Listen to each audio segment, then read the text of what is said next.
Hi,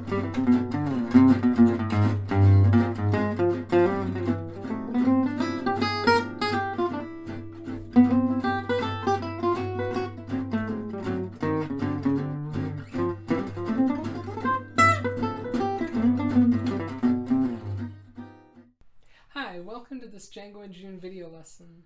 The tune of the month this month is Exactly Like You. And I chose this tune for a couple reasons. One is the chord progression, especially on the A sections, is very similar to other tunes, and I believe was the inspiration for some of those other tunes. So I'm thinking of tunes like Take the A Train, or a tune that gets played a lot in the Django music world that goes by the name Lulu Swing.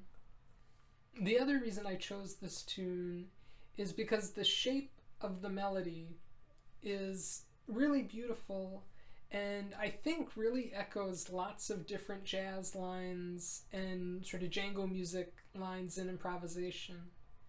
And I think as we learn how to interpret these melodies, we're also sort of learning the fundamentals of soloing and phrasing. So I think this is a great tune to dig into. Now, linked below, you'll find PDFs for lead sheets, as well as little transcriptions of some of the examples we're going to talk about in the lesson. On top of that, you'll find some bonus YouTube links to some historical recordings that came out the year this tune was published, which I believe was 1930. And some of those are more almost like light opera or sort of show tune performances. And they're pretty different from how we'd phrase the melody today, but it's very interesting to hear where the tune is coming from. There's also a dance band recording that starts to get closer to what we might do. And then there's a Louis Armstrong recording from 1930 that's so sophisticated that I figured it might be a little too much for us to dig into today, but it's definitely worth listening to over and over again and singing along with. So there are 3 recordings we're going to take inspiration from today. But first, let's just listen to a very buttoned up version of how we might play the A section and the B section of this melody, which will be how it's written on our Django in June lead sheet linked below. So here's the A section.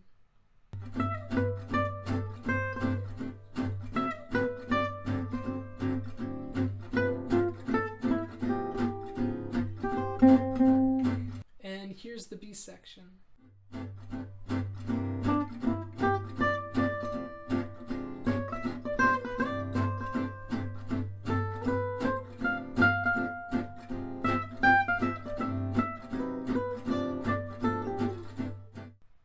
Okay, so you can hear those are, I gave them just enough syncopation to be listenable. But I tried to keep as much of a rhythmic blank canvas as I could so that we'll be able to take that wonderful shape of that melody and move those notes around rhythmically and get all sorts of different effects and colors. So if we were going to take more license with this melody, where would we even start? I think one of the best starting places is always with the masters and the classic recordings. So we're going to look at the 1936 recording by Django and Stephane and look at the way Stephane interprets just that first A section. Already by the end, he's really off into his own melodic material. But it's such a classic recording, and people will play those first 32 bars as if it's the written melody. So when we're digging into this kind of music, we should at least look at maybe the first 8 measures Grappelli plays. And it starts like the written melody, but already he's syncopating notes, he's repeating notes, and by the end he's creating some of his own lines. So let's hear an interpretation of that reading of the melody.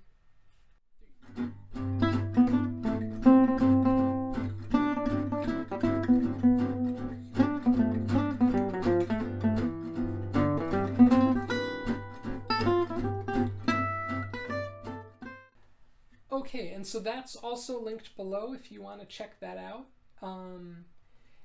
both as a recording and as a written piece of music. And I mean, there's almost too much to say about what Grappelli's doing there, but just notice the ways he's syncopating the melody and taking notes and repeating them, and playing just nice lines. So those are things that we can steal and make our own. Now, our next example is a lot closer to the written melody, and it's still Stephane Grappelli, and this is a recording from much later in his career, and it's beautiful the ways he plays with the melody. He'll sort of play ghost notes. There's a nice little blues lick that he plays at the end of his first A section. So let's hear something interpreted in that style.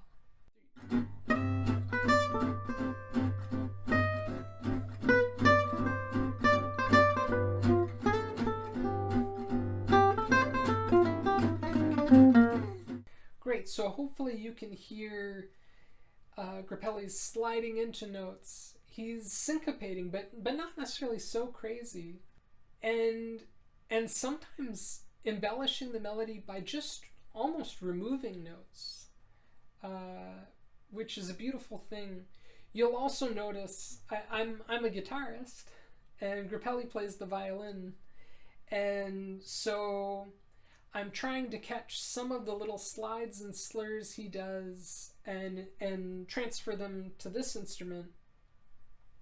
But if you're a violinist, these might be recordings you want to dig into, maybe with a teacher who can help you really get the technique for how Grappelli executes these wonderful melodies.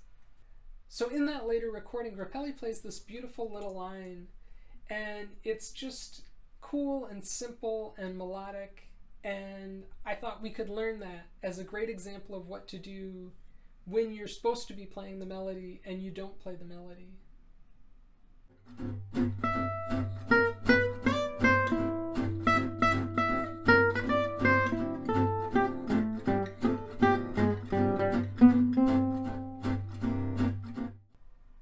So you can hear even that new melody shares some of the shape of the original melody and uses repetition and syncopation to really make some special magic.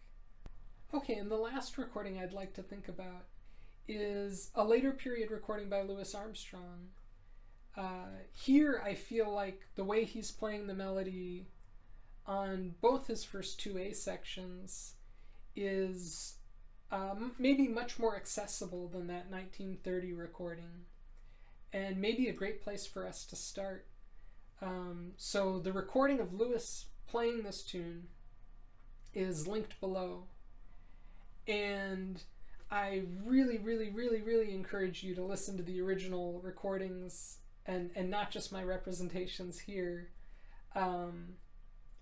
The way Louis Armstrong phrases these lines is so special, and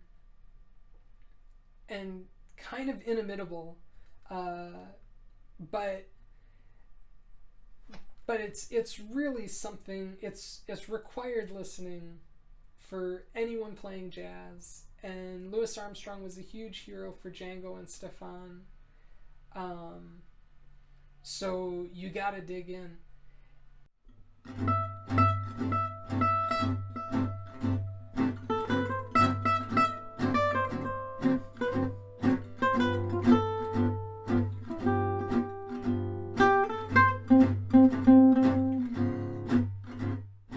Cool, so you'll see Louis Armstrong, the way he's playing those eighth notes and quarter notes, it's actually more sophisticated than how it's written on the page. And I think if I wrote it or attempted to write it how it really is on the grid, it would be so complicated to read rhythmically that you'd be mad at me and I'd be mad at me.